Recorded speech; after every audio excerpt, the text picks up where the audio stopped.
Yes, good morning, everyone, and welcome back to this day, to the second day of the course and the last day of the course. It's a privilege, as we said yesterday, to be able to share this with you, and not just for one day, but actually for 2 days. Several people have told already about dreams tonight that they had.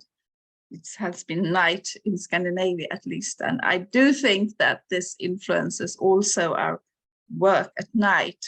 As you know, we are active at night, even if we don't remember it. And it can also be that we actually continue to meet in this group and have some kind of study group also on the spiritual plane. We don't know that, but if we just summarize what we talked about yesterday, there were many topics, as you said, and as we have a theoretical perspective where we try to grasp at least some important points and aspects of the huge cosmic analysis that Martinus presents to us.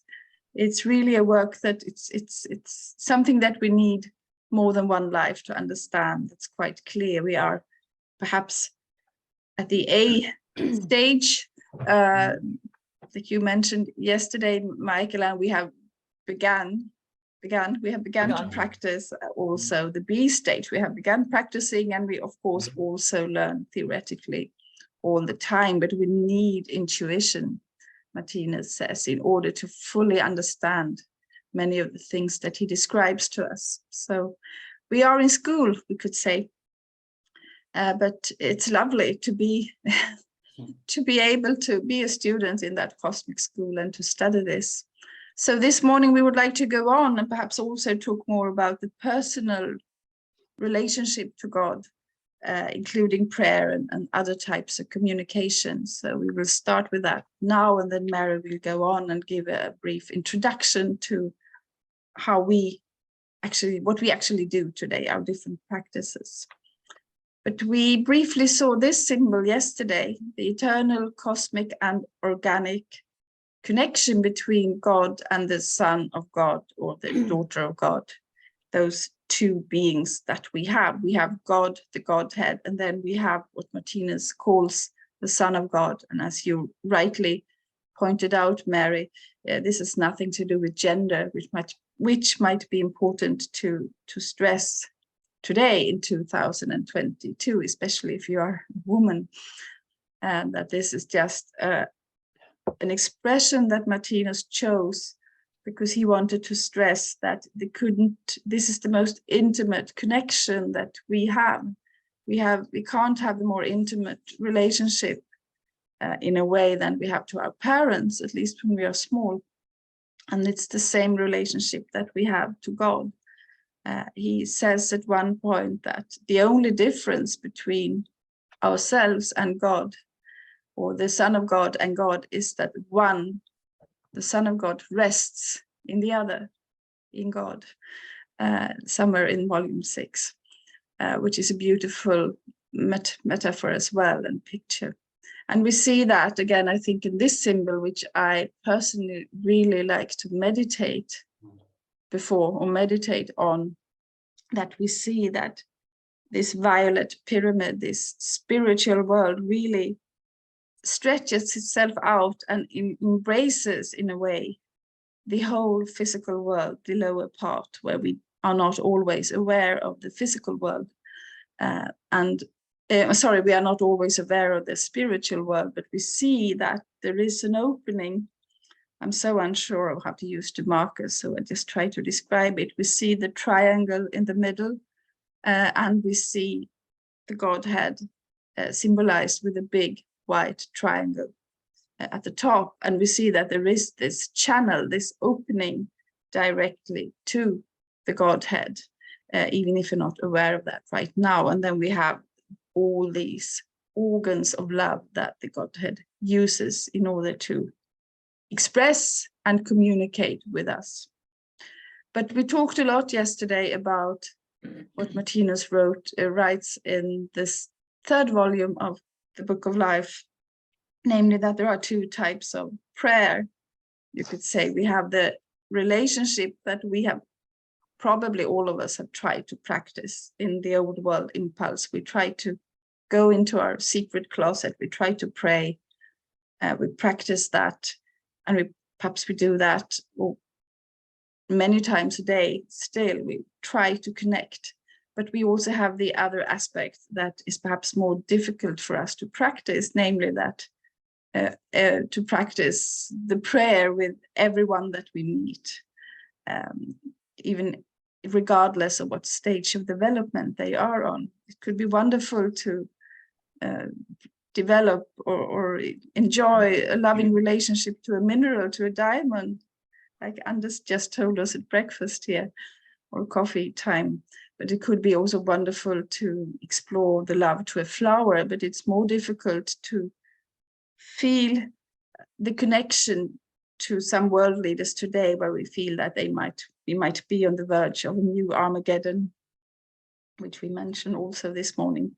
But to Martinus, there was no difference. Everything surrounding him was God, and he was always aware of it. But that's what happens when you have cosmic consciousness.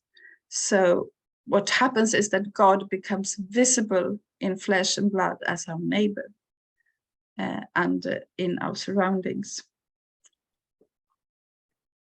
And he says that we also learn that there is nothing fixed in this world. In a way, everything is movement. It's a miracle that we can experience ourselves as rather stable, and the physical world as a stable, solid world, and also all the other things that happen, all the political developments and everything. Many people feel that there is nothing.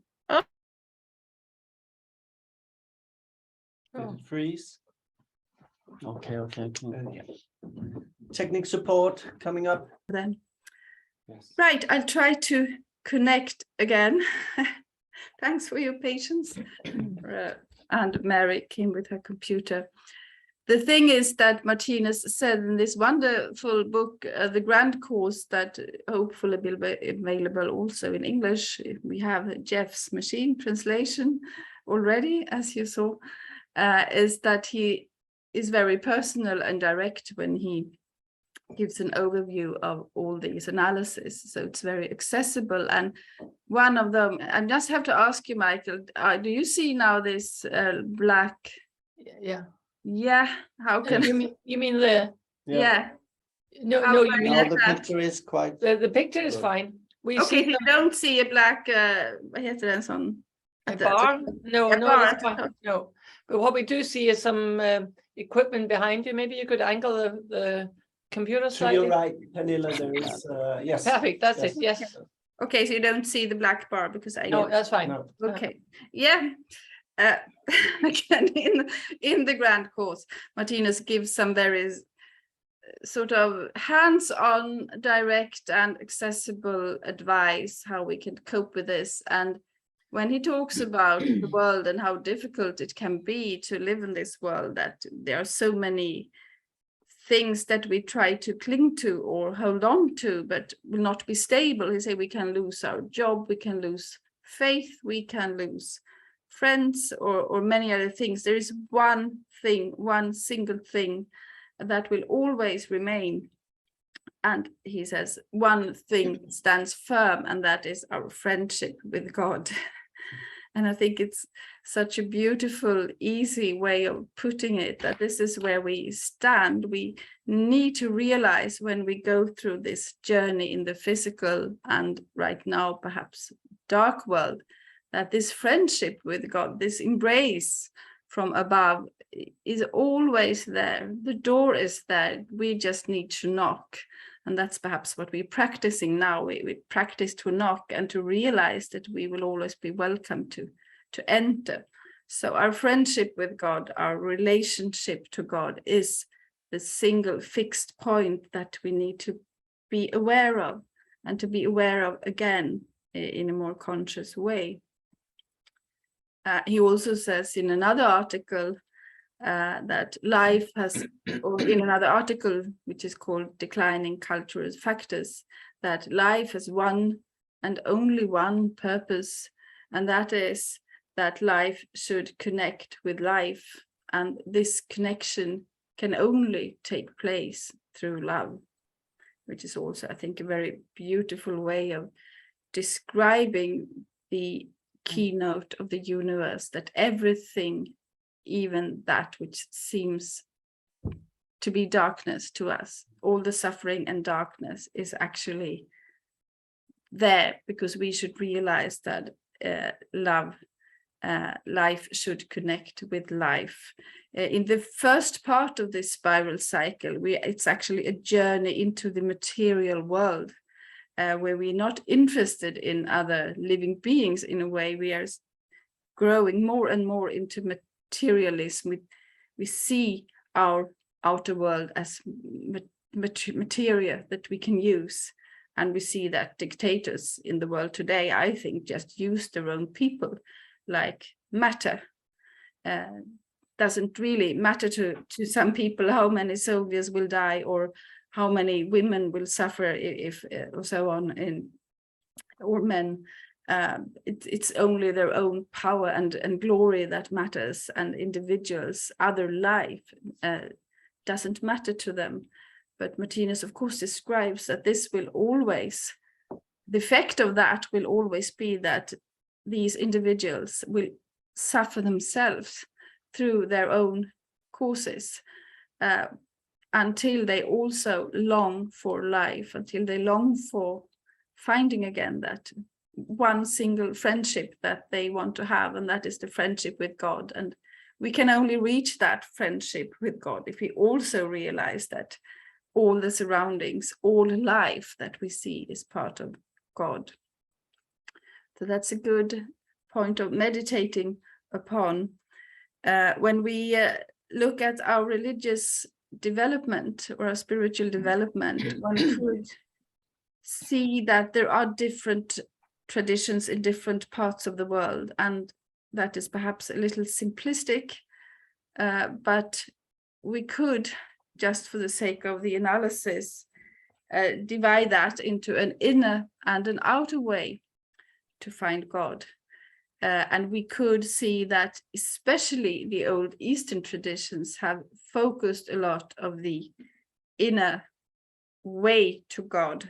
I'm certainly not an expert on Buddhism or Hinduism, but if you just see that a little more general, we can see that the focus was on finding yourself, finding the eternal part, rather than to focus a lot on your individuality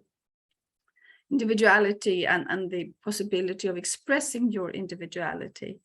So you could say that inner way to God focus more on the eternal dimension of life, and also in the East they certainly have the idea of karma and reincarnation as something very natural.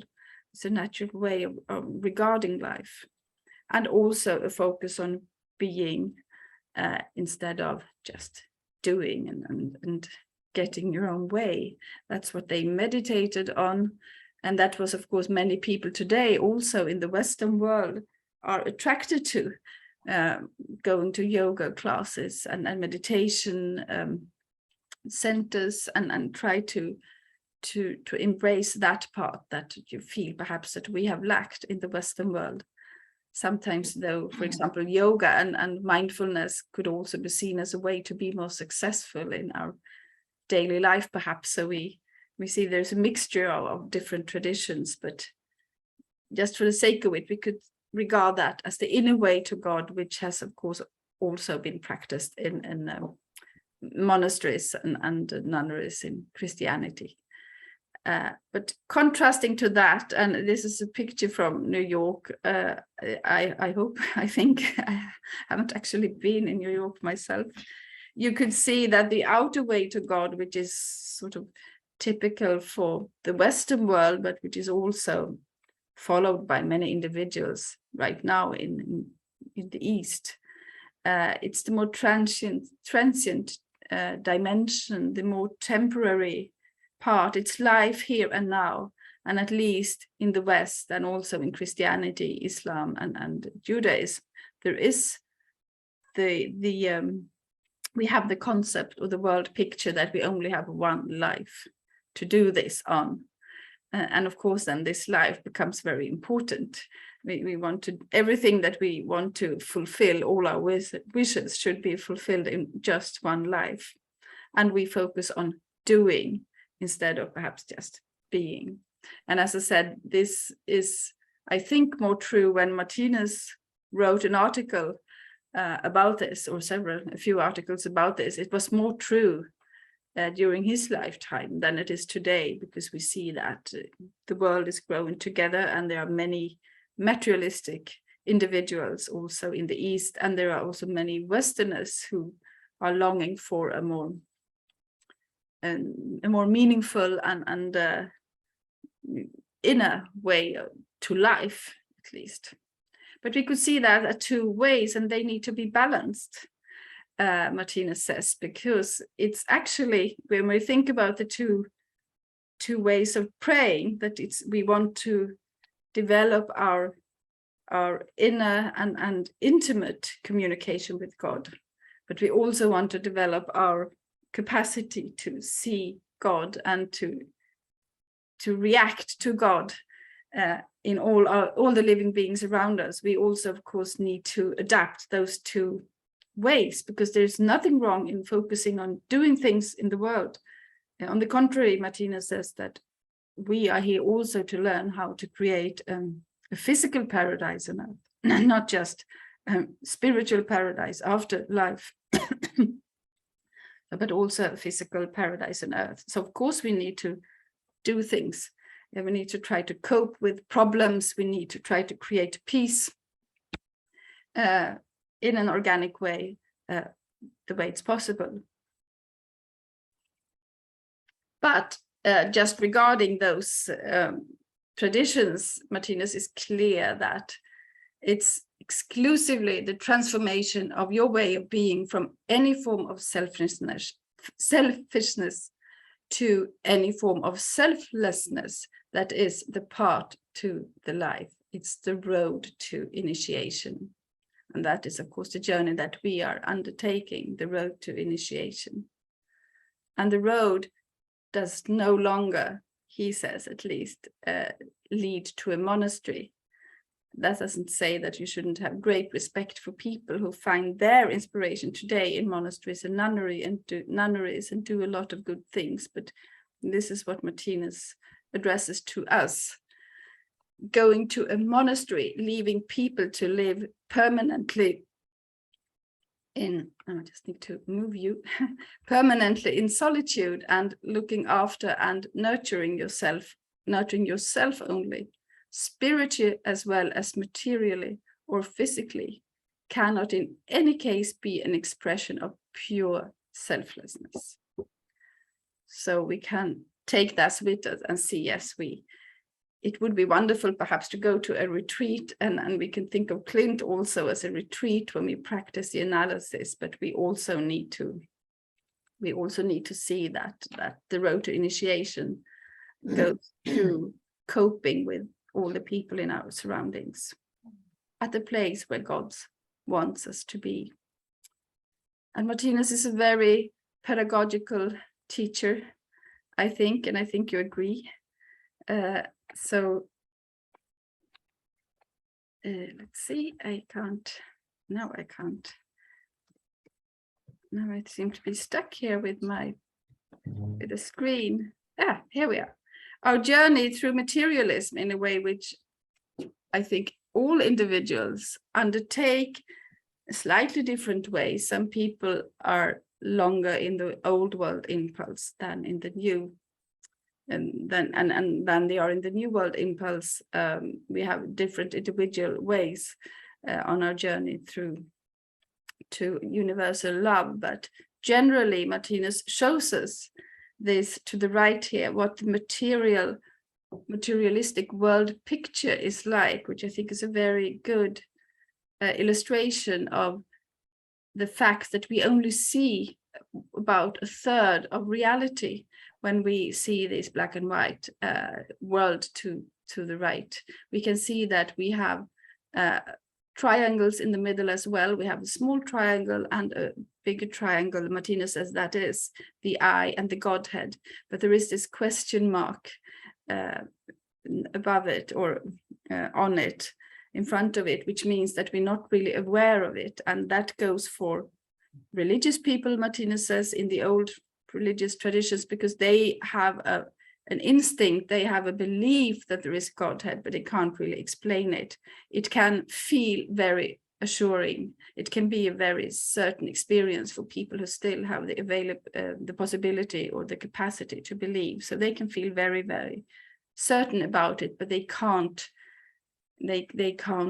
explain it through logic. And when you lose that, you can't support it with any kind of logic. It's just gone, and that's what happens to many people. And then this question mark remains. We have all these physical facts. We can investigate our world. We can be in love, infatuated with our physical world, which we see here. We have the plant kingdom, which is more light than the animal kingdom where we are right now. But this is actually the only dimension that we can see. You see, this is more light. It's the last part of the kingdom of bliss. When we start a new spiral cycles, you see in that part, you see it here to the left as well. And when we start that journey, we are still in the light and have this blissful memories of our past experiences. And then we go through the plant kingdom, and they don't have the daily consciousness on the physical plane. So it's just at the end, like Mary showed us yesterday with with meat eating plants, that they really go into what we perceive as darkness in the animal kingdom. And here at the end, the real human kingdom starts. We are sort of at a transitory phase here. And here again, we go into the light. But we can see that this journey is necessary, because if we would just stop, if we would remember all the happy memories that we have at night, Martinus says, we would just dream our ways through daily life. We wouldn't have all the energy and the concentration that we need to learn to think and learn to be loving in a world that isn't loving, that doesn't seem to love us. So of course we need to have the journey through materialism. And he describes our fact, our focusing on facts in this way. He writes, the materialistic world picture is the height of what can be sensed and researched into with the physical senses, and can express only this side of the eternal universe. And I know some researchers more in the humanities, but also in the natural sciences, and they love this. You see now the Nobel Prize winners, they can be so happy and enthusiastic within this field. And at some point, Martinus say, they will also develop a curiosity into the spiritual world when you are satiated and when you can't reach longer with the capacities that you have.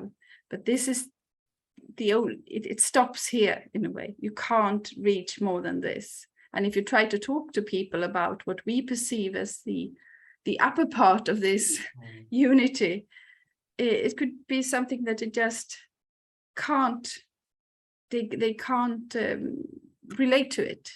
It's outside. It seems like fantasy. And then Martinus also said we should be very careful with doing that, because if you're in this phase, you need to go further until you yourself ask these kinds of questions. But he says, and this is an important phase of the materialistic phase, with the development of the faculty of intelligence, which is really a thing that separates us from at least from the animal. When we talk about sort of a standard animal, many animals are very intelligent.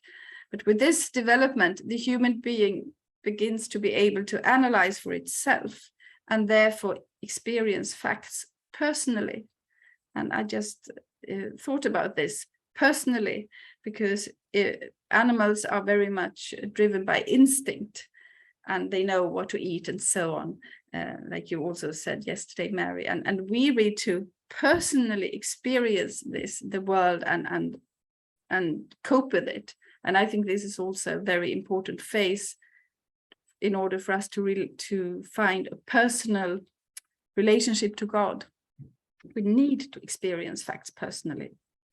And since in this way it can for the moment see or observe only physical facts, but cannot experience and understand spiritual or cosmic facts, it is bound to become a materialist. So it's a necessary phase. And the necessary effect of this phase we all know, because we talked about it as well, and we see that in the news. It's the belief in death, which this skull here symbolizes. I mean, it looks sort of very frightening to see the symbol, perhaps. And we tend to need to remind ourselves that the title of this symbol to the right here is Through the Darkness of Initiation, Hell or Armageddon. So it is hell and Armageddon, and it's darkness, but it is the road to initiation. And that is perhaps one of the things that we really, really need to practice to understand when we see what happens in the world, but also things that happen to ourselves. We see all the natural disasters that we see here, or catastrophes, that fires and volcanoes and wars and suffering, and also this almost smiling skeleton to us that seems to enjoy this Armageddon that we are part of. And I think also that since we have been used to, at least in Christianity, but also in almost all religions, to think of the evil and the good as two separate things caused by two separate entities. This is the devil, this is something else than the Godhead. It's also difficult for us to grasp the light that we also see here behind the light, the eternal friend that we have in God, and the providence that actually has as a task to sort of not to cause it, because we are causing it, but to create the right circumstances for all this to happen. As you remember, one of the tasks of the sort of guardian angels, the angels who are permanent residents of the higher spiritual world, is to know where the atomic bombs are going to fall, Martinus says, which is perhaps very, very sort of current thing to think about today. And it's also good to remind ourselves that Martinus says that it won't be such a big disaster that the world is going to go under. But he hasn't said that there will never be another atomic bomb. But he has said that there are angels who are there who also can stop them. But probably there will be wars where there be at least some use of atomic bombs. He actually talked a lot about that in his latest talks that he gave before he died. He comes back to these coming wars that he could see. So we need to understand that it is necessary. We need to understand the mission of the darkness and to use that as an even better opportunity to develop our personal relationship to God, because he also says in the grand course that if you have a life where you are happy, rich, you have perhaps a good job, friends, family, well then you won't develop at all. So he says that might be very pleasant. We sometimes talk about like holiday inclinations. It's just the way that we describe it, but it's not when God is working with you. But somebody that suffers a lot is a sign that God is at work with that particular individual. And I think we all have many experiences of difficult periods, so we can find some solace in the fact that if everything would be just smooth, we wouldn't develop as much as we can develop now.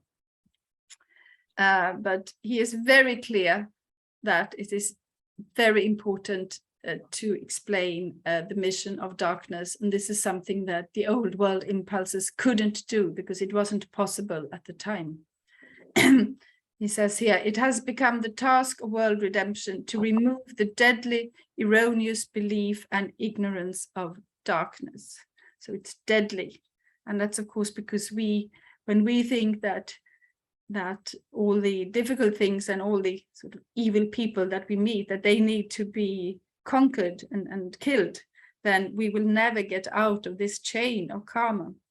So that's really important that we realize that we ourselves are the cause of everything that happens.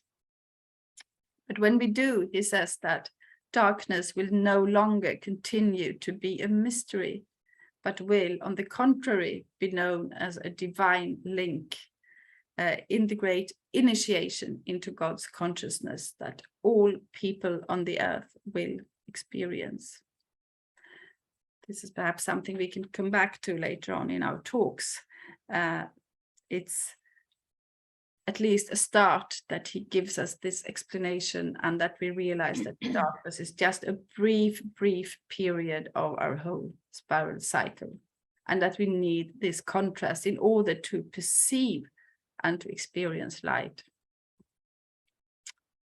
Again, he illustrates this by telling us that we need cosmic knowledge, as we have also stated yesterday.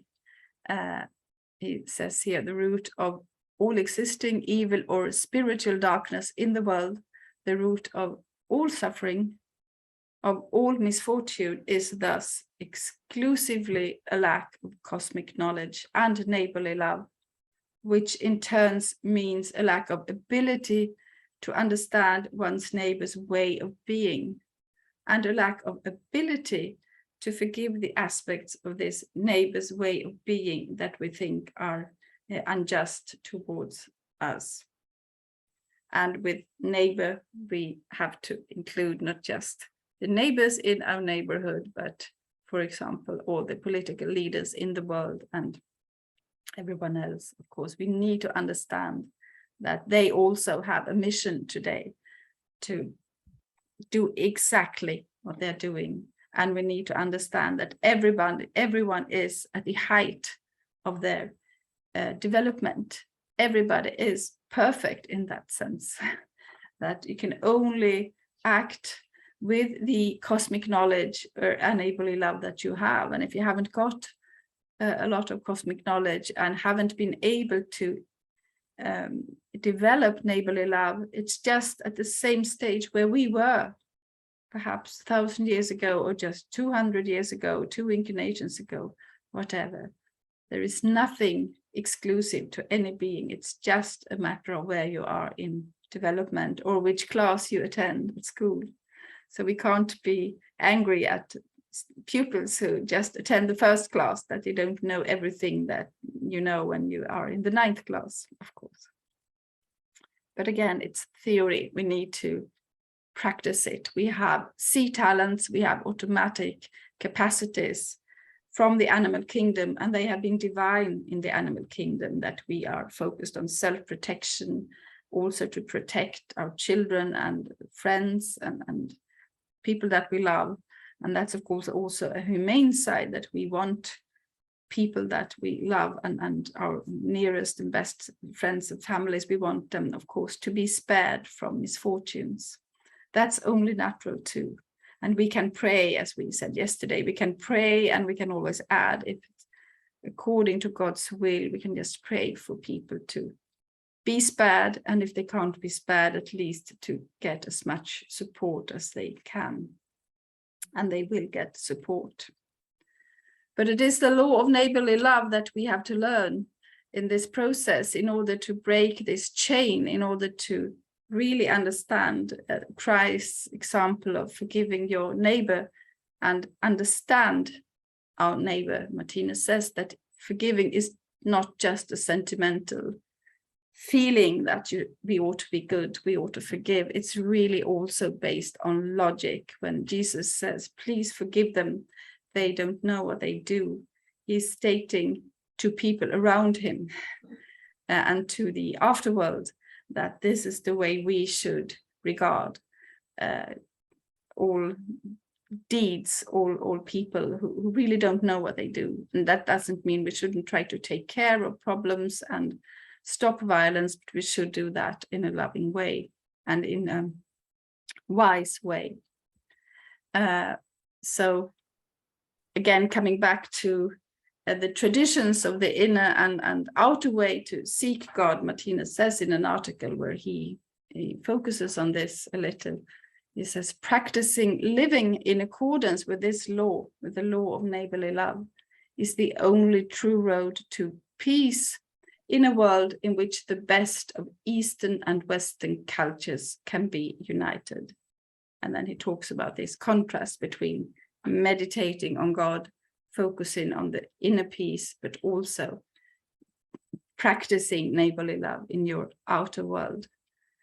He says, no one will then flee from this world's veil of tears into an excessively one-sided meditation on spiritual matters. Neither will anyone forget the spiritual reality and its laws in preference to all that is taking place in the physical world. This is something we could try to take with us when we develop our personal relationship to God, that we need this balance. We can also feel that now I have so much input, so many things have happened. I really need to go into my private closet, literally, and to just focus on love or meditate in an unselfish way, or you need to take a walk and really be alone in that contact with God.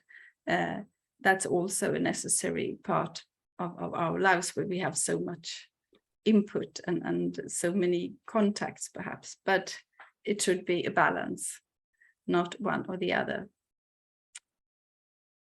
And I'll wrap it up here by just stating what we already know, but what we can meditate on our own and together with others, that we see here the eternal body, as it's called in English. We see our eternal and always, in a way, stable and consistent I. This is what we are eternally. There is always this balance. We have all these karma waves that we create in coming back to us, but there is a perfect balance seen from this cosmic perspective. But everything that we do, every thought that we create, is communication with God, and everything that we experience as an answer to that, to our actions and thoughts, is communication from God. So this is part of the relationship. We can do nothing. What we do right now, when I talk, when you listen, and what we will do later on when we have dinner, everything is communication with God at the same time as we also communicate with each other. And when we listen to each other, we can also see that everything is communication from God.